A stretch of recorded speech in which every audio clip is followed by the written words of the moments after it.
You may have heard of the term white guilt, but what is it? White guilt has been used by various scholars and commentators, but there isn't one universally accepted definition. In social psychology and critical race theory, white guilt is often presented as the individual or collective guilt felt by some white people for harm resulting from racism. In everyday conversations, it's usually mentioned in a critical way. And what I mean is that the term is most often used by people who are uncomfortable with racism discussions, not as a description of a real emotional experience or sense of personal responsibility. Here are 4 reasons I believe white guilt is not a real phenomenon. The term is most often invoked by people who are uncomfortable with racism discussions to dismiss conversations about racial inequality, rather than to describe a genuine psychological state. This shows us that the concept is used as a weapon to avoid accountability rather than describing a real emotional state that people experience. What people call white guilt is often just discomfort when confronting racism. Framing this as guilt makes it seem like an excessive or unreasonable emotional burden. And it also presents white people as the victims instead of the actual victims as victims. The culture teaches folks to be totally detached from the experiences of others. Concepts like rugged individualism and colorblindness encourage white people to see themselves as separate from collective responsibility and to ignore the reality of racial inequality. This cultural conditioning means that when confronted with racism, the response isn't genuine guilt but defensiveness born from having to acknowledge a reality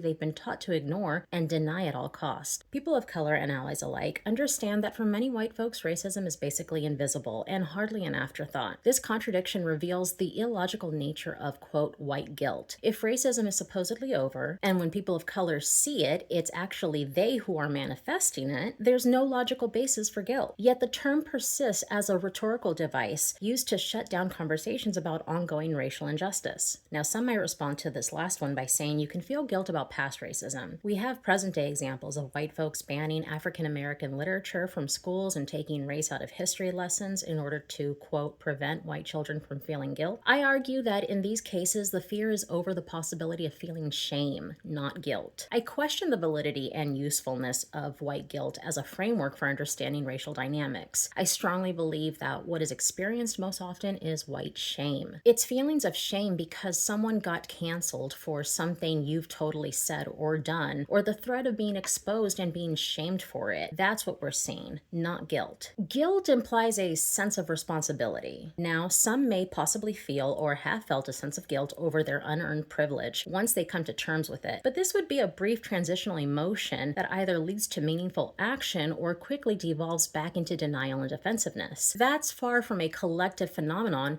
which would be properly defined if it were significant or real.